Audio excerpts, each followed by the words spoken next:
بسم الله السلام عليكم ورحمة الله تعالى وبركاته. رب اشرح لي صدري ويسر لي أمري واحلل عقدة من لساني يفقه قولي، وصلى الله على نبينا محمد وعلى آله وصحبه وسلم. إلهي سبحانه وتعالى يا مهد اسكله مركل اسكو كان سوعلي الحمد لله حمدا كثيرا طيبا مباركا فيه، حمدا يليق بجلال وجهه وعظيم سلطانه. الحمد لله دائما وأبدا، الحمد لله الشكر لله. soo dhawaada walaalaha qaaliga ah dhammaantii waa idin salaamaya meel kasta caalamka igala socotaan. ilaahay subxaana watacaala dembiyadeena iyo dembiyada waalidiinteena ha dhaafo, inta xanuunsan allaha caafiyo, inta murugaysan murugta allaha ka dulqaado, inta muraadkale muraadkooda khayr allaha siiyo,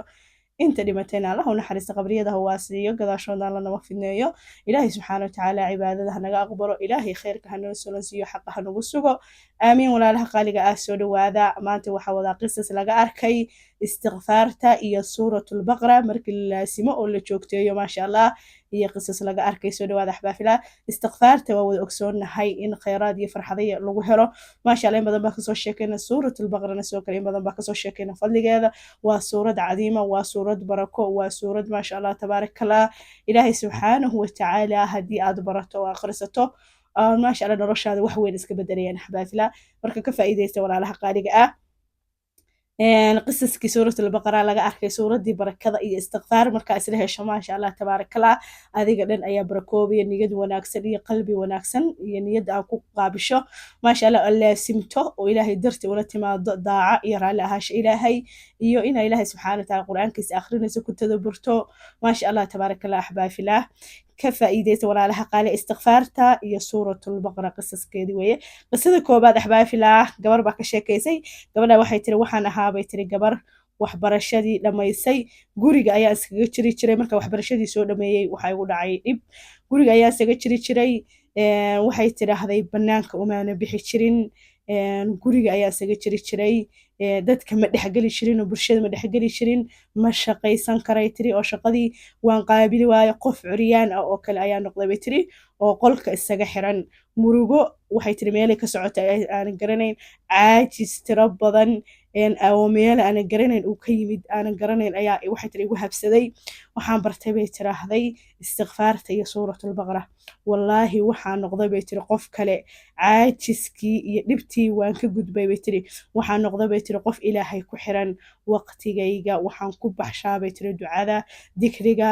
salaadaha qiyaamuleylka, salaatu duxaa, akhrinta qur-aanka kariimka, joogtaynta istikfaarta iyo waxay tidhaahday akhrinta suuratulbaqara.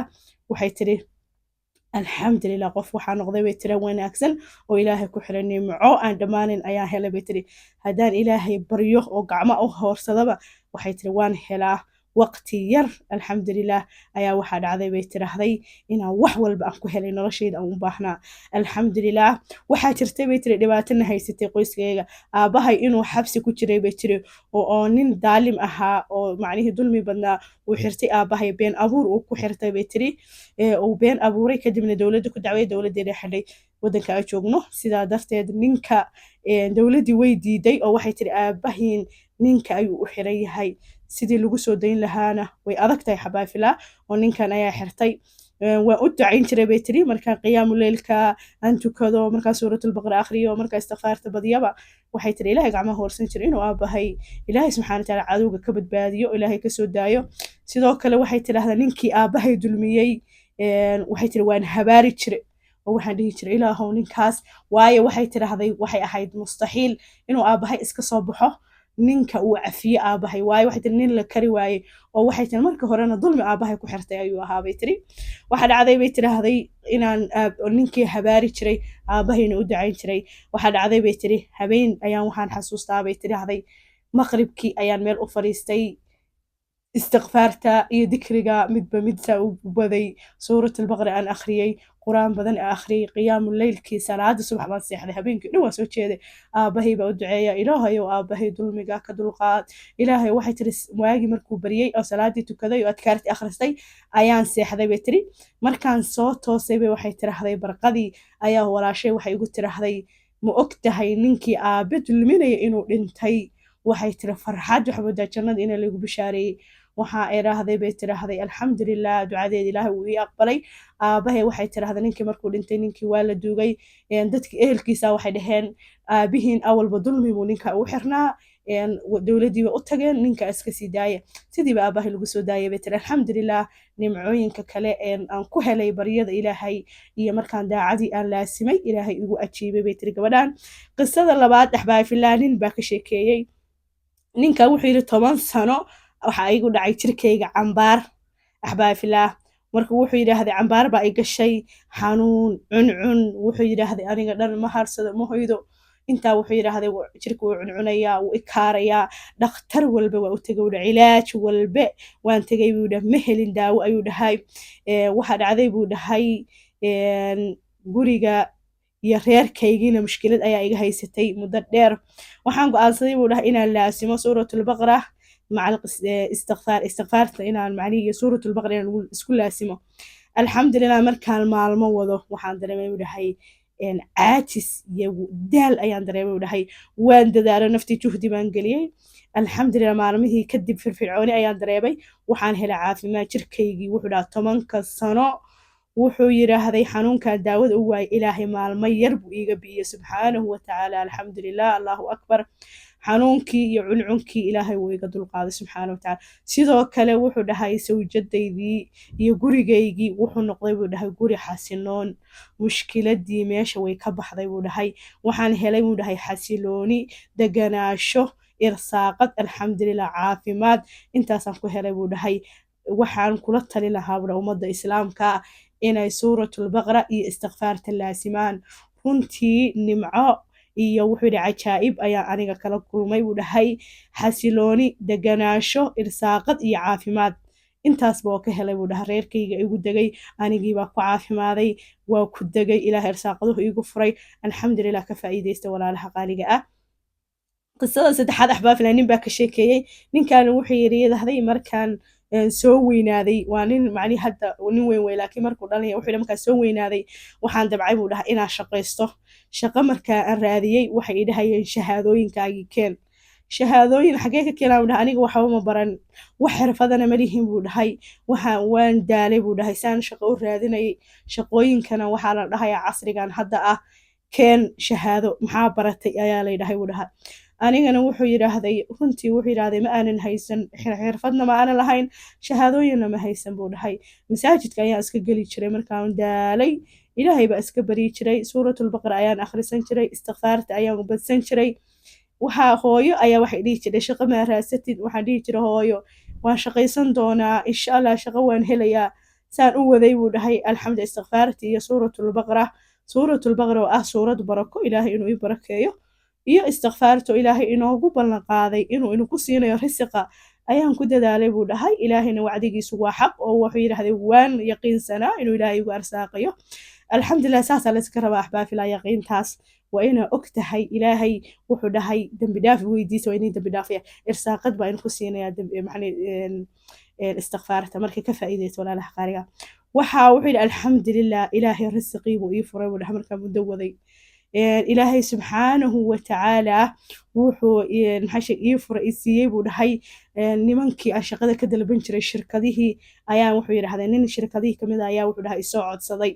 waa u tegay buu dhahay wuxuu dhahay ninyahow nin wanaagsan baa tahay shaqana diyaar u ah waa ku tababarayna annagaa ku tababarayna ayagiibaa dhowr bilood tababaray shaqadiibaa horey ka galay buu dhahay maasha allah anigoo aqoonna leh shaqana helay alxamdulilah shaqa iyo aqoon ayaa isku helay buu dhahay oo dadku muddo dheer ay sameeyaan buu dhahay alxamdulilah waxaa maantay ahay buu dhahay nin asagii bilyan dheer ah oo wuxuu dhahay shirkado leh istikfaarti iyo suuratulbaqarana ma joojiyo buu dhahay wallaahi waa nimco haddaa isku dartuu dhahay suuradda barakada iyo istikfaarta haddaa isku dadho nimcooyin aan dhammaanayn ayaad ka helaysaa axbaabii tajribeeya oo ku dadaala maasha allah tabaarakallah oo macnihii juhdi geliya oo laasima ayuu dhahay axbaafillah qisada afraad axbaafillah waxaa ka sheekaysay gabadhaa waxay tidhaahday muddo 9 sano ah baan dhib ku jiray bay tiri oo dhib i hayay markaan laasimay bay tiri suuratulbaqara iyo qiyaamuleylka iyo waxay tiri istikfaarta isbuuc markaan waday bay tiri mushkiladii wayba xalismatayba 9 sano i haysatay wallaahi waxay tidhaahday mushkiladii 9 sano aan ka ladi waayey markay hal wiig ah ay iigu xalismatay waxaan la dhacay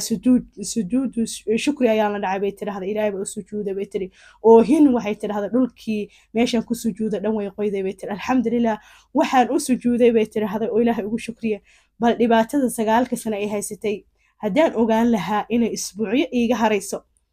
miyaan ku jiri lahaa bay tidhaahday dhibtaas walaalo anigoo kale ah ayaa waxay tidhaahday dhibta isaga jira war ilaahay xaggiisa u carara war ilaahay talada u dhiibta asbaabo wanaagsan baan haysanaa ilaahay nimcooyin buuna siiye iyo khayraadka iyo farxadaha suuratulbaqara iyo qiyaamuleylka hala laasimay tiri gabadhaan maasha allah tabaarakallah marka walaalaha qaaliga ka faa'iidaysta wallaahi waa run walaalaha qaarkood marka ila soo hadlaan waxay dhahaan faadima haddaa ogaan lahayn nimcada dikriga haddaa ogaan lahayn mar hore ayaan samayn lahayn axbaafila marka maasha allah alcilmu nuur cilmigu waa nuur axbaafila marka camalka baratid oo ku dadaashid maasha allah mirihiisi aad heshid waxaa is leedahay maxaa u ogaan weyda mar hore maasha allah marka walaalaha qaaliga ka faa'iidaystaa